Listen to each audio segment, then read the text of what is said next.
जय हिंद।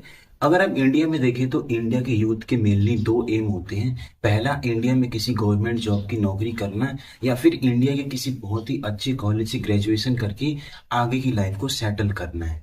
और अगर आप इन दोनों चीज़ों को नोटिस करें तो इसमें आपको एक चीज़ कॉमन मिलेगी। वो है, अगर आप इंडिया में किसी गवर्नमेंट जॉब की तैयारी करने जा रहे हैं तो आपको वहाँ पर एक एंट्रेंस एग्जाम देना पड़ता है उस गवर्नमेंट जॉब की एलिजिबिलिटी साबित करने के लिए।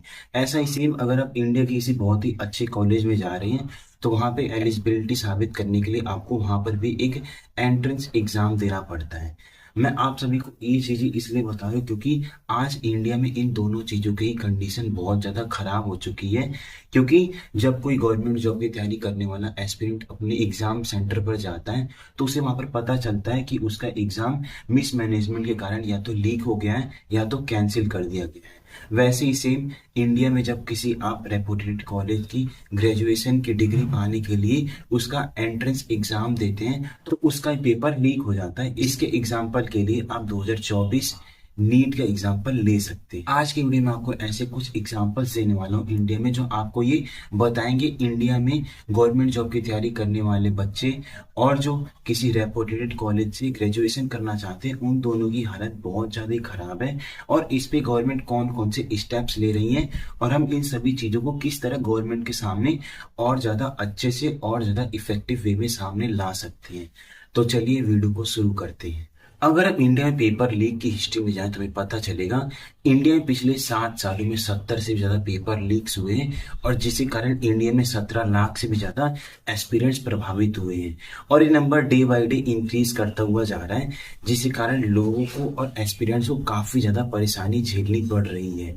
ये जो नंबर है ये इसलिए इंक्रीज हो रही है, इसके पीछे मेनली बहुत सारी रीजंस हैं, लेकिन इनमें जो सबसे बड़ा रीजन है वो ये है कि इंडियन गवर्नमेंट इन सभी घटनाओं को काफी आसानी से टॉलरेट कर दे रही है और इनके खिलाफ कोई भी बड़ा एक्शन नहीं ले रही है। अगर आपको याद हो, साल 2024 में नीट यूजी का पेपर लीक हुआ था और जब लोगों ने इसके खिलाफ प्रोटेस्ट किया तो इंडिया की एजुकेशन मिनिस्टर धर्मेंद्र प्रधान ने एक बयान जारी किया और उसमें कहा कि इंडिया में कोई भी नीट यूजी का पेपर लीक नहीं हुआ है और ये जितनी भी घटनाएं हो रही हैं वो टेक्निकल ग्लिच और एग्जामिनेशन सेंटर के मिसमैनेजमेंट के कारण हो रही हैं, जो इस बात को एक बार फिर से क्लियर कर देता है कि इंडियन गवर्नमेंट इस इशू को लेके बिल्कुल भी सेंसिटिव नहीं है।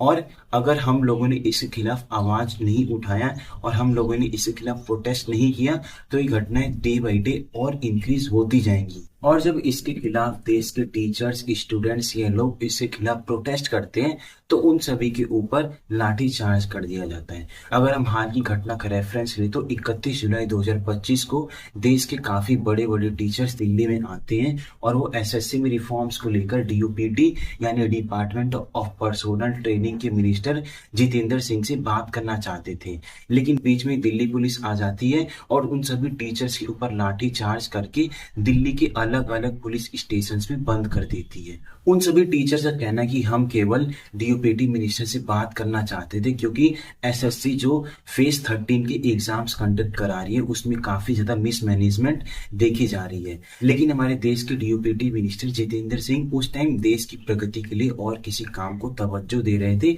जिस कारण वो नहीं मिल पाते हैं और दिल्ली पुलिस देश के टीचर्स के ऊपर लाठी चार्ज कर देती है। वैसे भी हमारे देश में गवर्नमेंट से क्वेश्चन पूछना एंटी नेशनल हो गया है, चाहे वो अपोजिशन का ऑपरेशन सिंदूर पर क्वेश्चन पूछना हो या कुणाल कामरा का ये वाला वीडियो। हमारे देश में केवल दो लोग ही सच्चे हैं, एक 21वीं सदी में जन्मे रविंद्रनाथ टैगोर, दूसरा भारत का इलेक्शन कमीशन ऑफ इंडिया। दोस्तों, हमारे देश में पेपर लीक जैसी घटनाएं काफी ज्यादा कंसर्निंग है और इस प्रॉब्लम का तब तक सलूशन सामने नहीं आएगा जब तक देश के लोग इन प्रॉब्लम्स को टॉलरेट करना नहीं छोड़ेंगे। जब तक देश के लोग ऐसी प्रॉब्लम्स को टॉलरेट करते रहेंगे तब तक ना ही देश की गवर्नमेंट, ना ही वो एजेंसीज जो इस एग्जामिनेशन को पूरा करवाती है वो इसके खिलाफ कंसर्न होंगी। इसलिए हमारा कर्तव्य है कि हम देश की गवर्नमेंट से क्वेश्चन पूछते रहें और यही किसी भी सच्चे देशभक्त का कर्तव्य है। दोस्तों ये थी मेरी इंडिया में हो रहे एग्जाम्स के ऊपर वीडियो।